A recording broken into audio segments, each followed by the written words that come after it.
Salut, c'est Jean Rivière. Aujourd'hui, on va parler de moi ce que j'appelle les créateurs fous, les créateurs dingues en fait. Il y a une personne par exemple qui a écrit, je sais pas si tu es au courant, plus de 9000 articles sur son blog. Ça fait une vingtaine d'années qu'il fait ça, il s'appelle Seth Godin, tu as peut-être entendu parler parce qu'en plus du blog, il écrit des livres. Il y a un auteur, Siménon, tu as déjà entendu parler, c'est lui qui a écrit les histoires là, de Maigret, etc. Tu sais, les aventures de Maigret, etc. Des romans policiers, qui a écrit plus de 350 livres en son nom, qui a écrit plus de 1200 nouvelles sous d'autres noms. Et il y en a plein des comme ça. Il y en a un nouveau là qui vient d'apparaître sur Medium, je sais pas si tu as vu, on va en parler dans cette vidéo et on va s'intéresser à la routine de ces personnes-là. Comment est-ce que les créateurs fous, comment est-ce que les écrivains prolifiques, comment est-ce que ça peut s'appliquer aussi à la vidéo, ça peut s'appliquer finalement, peu importe le format, ce sont des gens qui créent, qui arrivent à créer beaucoup, sur la durée, pendant des années, ils vont persister alors que pour nous, parfois, c'est dur. Pour nous, parfois, on se lève le matin, puis on n'a pas envie de s'y mettre. Et puis, on remet en cause tout notre truc. On avait décidé, par exemple, de faire 3 vidéos par semaine ou d'écrire un article tous les matins. On tient pendant une semaine, on tient peut-être pendant un mois. Et puis, il y a un matin, on se lève, on peut pas, quoi. On n'a pas envie. Peut-être qu'on se fie à l'envie aussi, je sais pas si ça t'arrive. C'est-à-dire, on se dit, ouais, je vais écrire quand je vais avoir envie. Je vais faire une vidéo quand je vais avoir envie, quand je vais avoir l'humeur qu'il faut pour faire une vidéo. Et puis ça marche pendant 3 jours parce qu'on a une super humeur, parce qu'on a vraiment envie de faire des vidéos. Puis bon, quand on a fait 3, quand on a fait 10, quand on a fait 50, l'humeur elle redescend et puis t'arrives plus à t'y mettre. T'es obligé de te forcer, puis même quand tu te forces, ça marche pas.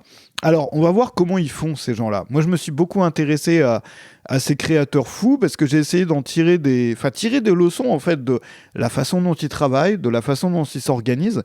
Et avant de commencer, je voudrais te présenter Web Marketing Junkie. Si tu connais pas, c'est ma communauté qui est dans la description. J'en parle souvent, mais je pense que ça peut t'aider.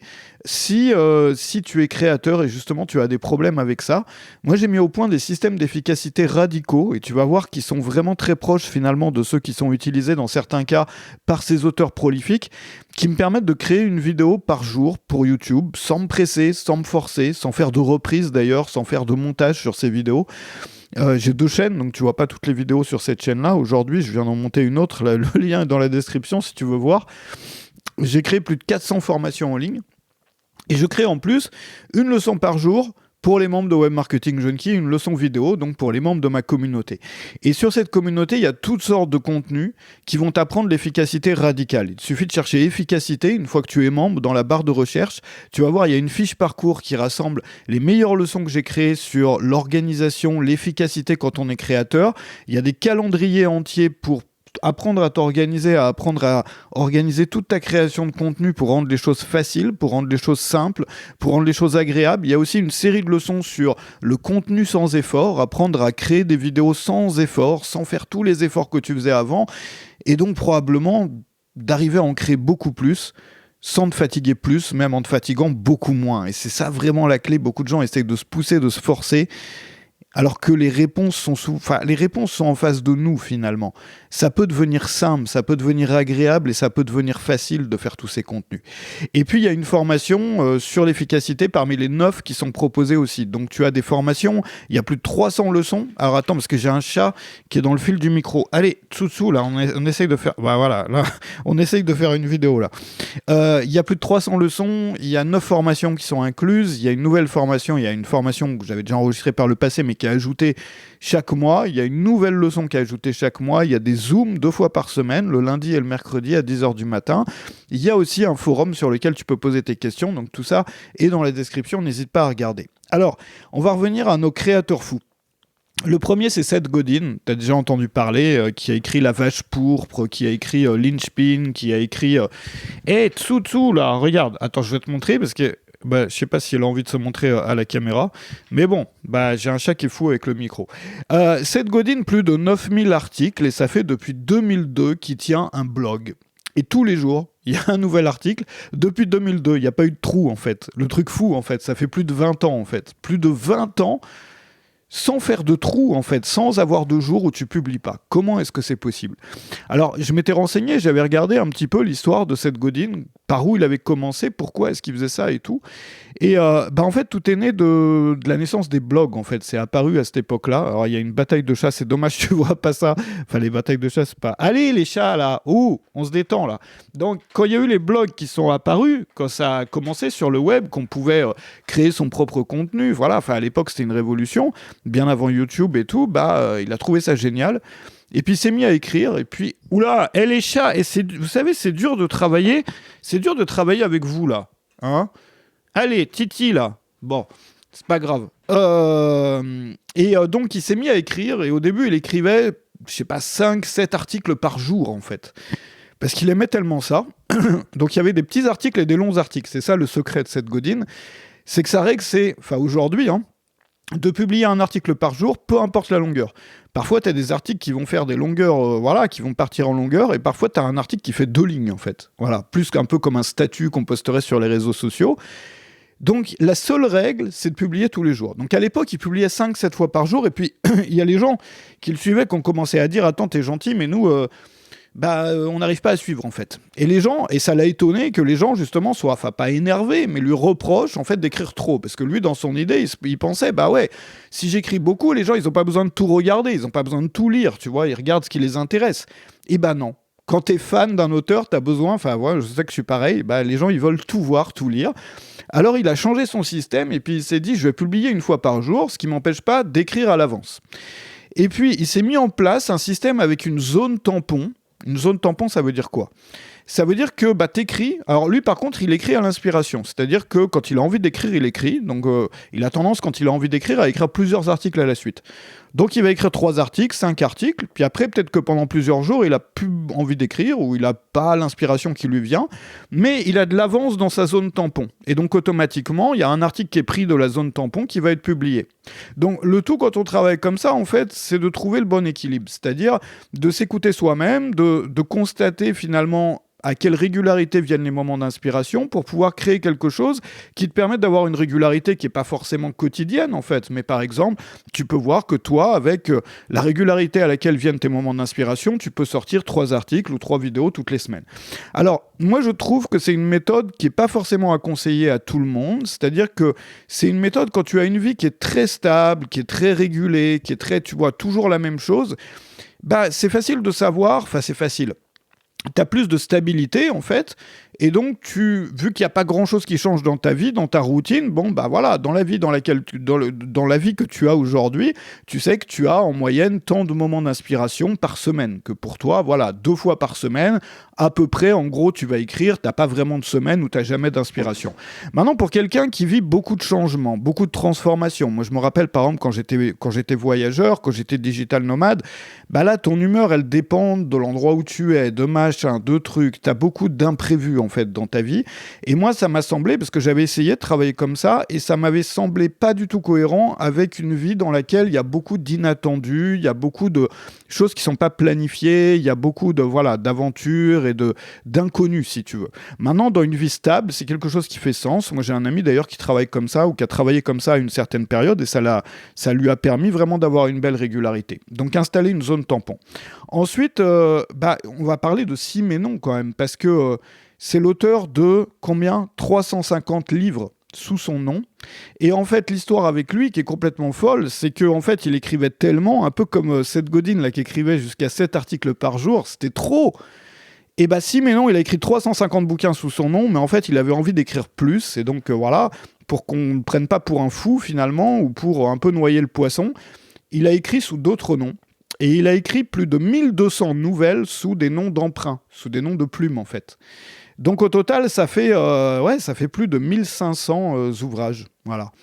Et tu sais qu'en l'espace d'une seule année, en 1928, un truc fou, en 1928, il a écrit 44 livres.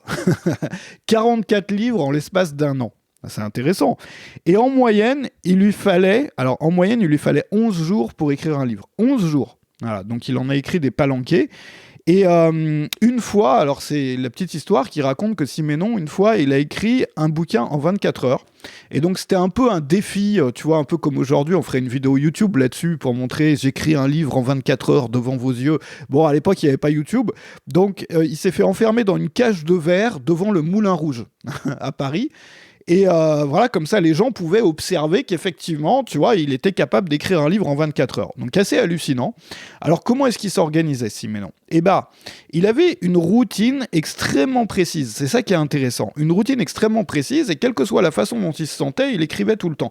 Tu sais, j'étais tombé d'ailleurs sur une vidéo, là, il n'y a pas longtemps, enfin tout à l'heure, pour tout te dire. Peu importe la vidéo, c'est sur l'histoire d'une personne qui a changé de vie à un moment parce qu'il ne trouvait pas de sens dans sa carrière. Et donc, il voulait trouver, tu vois, bref, peu importe. Et puis, il parlait d'une citation qu'il avait peinte sur son mur. Et cette citation, elle disait, en gros, je traduis parce que c'est du portugais. La citation disait, vas-y, enfin, si tu as peur, vas-y quand même, mais emporte ta peur avec toi. C'est-à-dire, vas-y avec ta peur, tu vois. Au lieu de pas y aller quand t'as peur, bah, t'y vas avec ta peur. Et bah, c'est pareil pour la création. Moi, j'ai remarqué que, ouais, tu vois, par exemple, ce matin, avant de faire cette vidéo, je vais en enregistrer 3 ce matin, bah, avant d'enregistrer tes vidéos, parfois, je sais pas, t'as un pincement au cœur, t'as un truc, t'as peut-être une anxiété, t'as peut-être même pas envie de le faire, t'es pas dans l'humeur, et bah tu vas le faire quand même, et tu amènes ton humeur négative avec toi, ou tu amènes ta peur ou ton anxiété avec toi, et tu le fais quand même. Et c'est pas lutter contre ton anxiété, c'est pas lutter contre ton humeur, c'est amener ton humeur avec toi et le faire. Alors je sais que ça peut paraître un peu bizarre, même un peu perché, mais c'est vraiment la clé. Et tu regardes des gens comme Siménon, c'est comme ça qu'il travaillait. Alors lui, il avait une routine en 3 étapes. La première, c'est qu'il notait, donc lui, il écrivait des romans, donc c'est différent de notre métier à nous, qui faisons des vidéos ou des formations ou autres. Mais il commençait par noter, faire des fiches, enfin tu vois, prendre des notes sur les personnages du roman. Donc les noms des personnages, les descriptions, tu vois, physiques, psychologiques, tu vois, qui est cette personne en fait. Et puis les adresses des gens, enfin, c'est-à-dire un peu comme des fiches descriptives de chaque personnage. Donc ça, il planifiait. Et après, l'histoire, il l'improvisait au fur et à mesure. C'est-à-dire qu'il préparait pas l'histoire, tu vois, tout le déroulé sur papier, sur un plan. Il faisait ça à l'impro, enfin voilà, en improvisant complètement. Et il avait une routine extrêmement stricte où il finissait sa journée à 10h30 du matin. Tu vois, c'est pas les gens qui travaillent le plus, ça qui est intéressant. C'est rarement les gens qui travaillent le plus qui sont les plus prolifiques. Par exemple, moi, il y a une période où je travaillais je me compare pas à Siménon, tu vois, mais j'ai quand même sorti plus de 400 formations, et avec les lancements qui vont avec les emails et tout, et les moments où j'étais le plus prolifique, où je créais vraiment, tu vois, une formation toutes les semaines, avec un lancement toutes les semaines, plus des vlogs, plus plein de choses, je terminais ma journée, enfin, je faisais ma journée, elle durait 2 jours, tu vois, c'était lundi, mardi, et parfois, le mardi midi, j'avais fini, tu vois, pour la semaine entière. Pourquoi ? Parce que je m'étais organisé selon des principes d'organisation radicale, tu vois, en optimisant tout. Bref, je t'en parle pas. Si tu veux te former à ça, n'hésite pas à regarder sur Web Marketing Junkie, parce que tu vas trouver tous les process, les calendriers, enfin absolument tout ce dont tu as besoin pour faire la même chose. Et puis, il y en a un nouveau, là, je sais pas si tu as entendu parler, Tim Dunning, D-E-N-N-I-N-G, qui était l'un des auteurs les plus lus sur Medium, là, il y a quelques temps, qu'il est peut-être encore. Tu connais Medium, hein, c'est un site d'articles et tout. Bon. Et lui, c'est un nouveau, là. C'est un qui s'est lancé il n'y a pas longtemps, enfin, qui est devenu connu, là, il n'y a pas longtemps. Et ça m'a intéressé, parce que c'est quelqu'un qui publie 10 articles par semaine.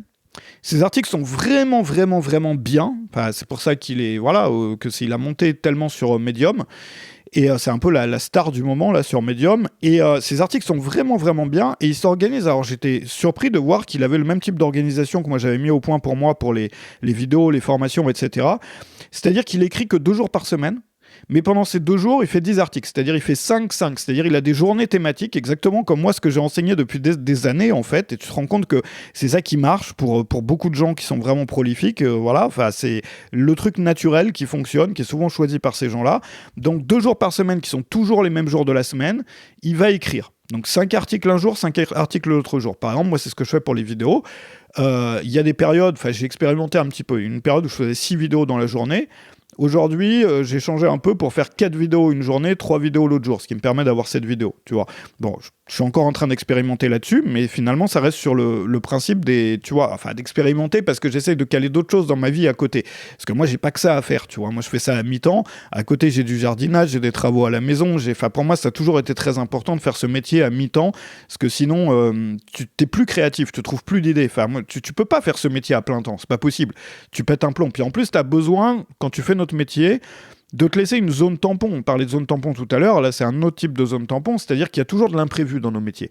C'est-à-dire peut-être demain tu veux changer de plateforme d'emailing, peut-être demain tu découvres un outil, tu veux l'implémenter, peut-être demain, je sais pas, tu veux proposer tes formations à la vente sur une nouvelle plateforme, et ben ça va te prendre une semaine de faire la transition ou quelques jours. Et donc, si t'as pas ces jours-là de libre, si t'as pas dans ta routine une grosse partie, au moins la moitié de la semaine qui est entièrement libre, tu vas pas pouvoir le faire. Puis tu vas pas pouvoir lire, tu vas pas pouvoir trouver d'inspiration, tu vas pas pouvoir penser, et donc ton contenu, il va en souffrir. Ton contenu, il va être, tu vois, tu vas assécher en fait. C'est pour ça que tellement de gens ont du mal à trouver des idées, parce qu'ils travaillent trop. Par contre, quand tu travailles. C'est ça la clé.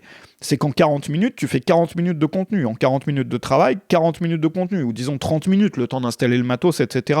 Mais c'est vraiment ça la clé. C'est-à-dire, quand tu fais ça, t'as pas besoin de travailler beaucoup. Si tu arrives à sortir 3 heures de contenu par semaine, bah, tu peux avancer sur tes formations toutes les semaines et tu peux créer je sais pas combien de vidéos YouTube toutes les semaines si tu fais des vidéos YouTube. Donc en fait, la clé, elle est là. C'est-à-dire, quand je travaille, je crée. C'est-à-dire que ton travail, à 90%, on va dire, ça devrait être, peut-être pas 90%, disons 80%, 70%, enfin, la grosse majorité de ton travail, ça devrait être de la création pure. Et si tu fais ça, tu vas te retrouver dans un truc où tu vas avoir la plupart de tes journées libres. Voilà. Donc, alors, je reviens sur Tim Dunning. Donc, 2 jours par semaine, il écrit. Donc 5 articles, et puis un jour par semaine, il trouve des photos pour, tu sais, agrémenter les articles, pour illustrer les articles, et c'est tout. Alors, il y a un super bouquin là-dessus que je t'invite à lire, qui est en anglais, je crois pas qu'il ait été... Non, il n'a pas été traduit en français, je crois que j'avais cherché à l'époque, qui s'appelle Daily Rituals, How Artists Work, donc les rituels quotidiens, comment les artistes travaillent. Et c'est un livre qui est ultra intéressant parce qu'il te montre en fait la routine de plein d'artistes. Alors beaucoup d'auteurs, d'écrivains, mais aussi des peintres, des poètes, etc. Et tu te rends compte des similarités. Moi, j'avais étudié ça, j'avais passé du temps à étudier ça à l'époque quand j'avais commencé à mettre au point mes systèmes d'efficacité et à travailler là-dessus. Qu'il y a énormément de similarités finalement. C'est pas, tout le monde ne travaille pas de la même façon, mais il y a des similarités entre les personnes qui créent beaucoup. Et ces similarités-là, bah, tu les retrouves, moi, dans les principes que j'enseigne aussi sur l'efficacité radicale. Tu les retrouves dans les habitudes des personnes là, que j'ai listées là, notamment Tim Dunning, notamment Simenon, ces gens-là. Enfin, tu vois, une routine claire, précise. Quand on travaille, on crée, on fait que créer. Moi, je conseille aussi d'installer des journées thématiques, c'est-à-dire par exemple le lundi, tu prépares les plans, le mardi, c'est une journée vidéo, le mercredi, c'est une journée écriture. C'est une façon de travailler qui a changé des vies, qui a permis à des personnes qui avaient du mal à créer, ou à créer beaucoup, ou à créer avec régularité finalement, de devenir vraiment prolifique. Donc si tu veux regarder tout ça, je t'invite à regarder sur Web Marketing Junkie. Et une fois que tu deviens membre, alors plusieurs choses, tu vas sur déjà tu cherches efficacité, tu vas trouver, il y a une rubrique, il y a une catégorie de leçons parmi les plus de 300 leçons qui sont disponibles aujourd'hui. Il y a une catégorie sur l'efficacité et l'organisation. Il y a, regarde aussi du côté des formations là-dessus. Et puis j'ai créé une fiche parcours. Donc tu vas sur l'onglet fiche parcours une fois que tu es membre, sur l'efficacité radicale, où je te conseille quelles leçons suivre en fait, dans quel ordre. Tu vois. Donc si tu suis ces leçons-là, ça va avoir un impact immédiat sur ta façon de travailler, sur ton organisation, etc. Donc n'hésite pas à regarder ça, c'est dans la description. N'hésite pas non plus à t'abonner à la chaîne, il y aura du nouveau. Enfin voilà, il y a plusieurs vidéos toutes les semaines. À regarder aussi ma nouvelle chaîne YouTube, parce que je continue de publier tous les jours, mais du coup, les vidéos maintenant, elles sont séparées en deux, c'est-à-dire il y a la moitié des vidéos qui s'adressent aux entrepreneurs, des vidéos sur le business en ligne, sur cette chaîne que tu es en train de regarder, et puis le reste des vidéos qui s'adressent à un public plus large, sur vivre mieux en modifiant son environnement, voilà, enfin en se reconnectant à ses besoins humains, qui s'appelle Retour au vrai, qui se trouve dans la description. N'hésite pas à t'abonner à la chaîne YouTube, à activer les notifications aussi, et moi je te retrouve sur la prochaine vidéo. Salut chez toi.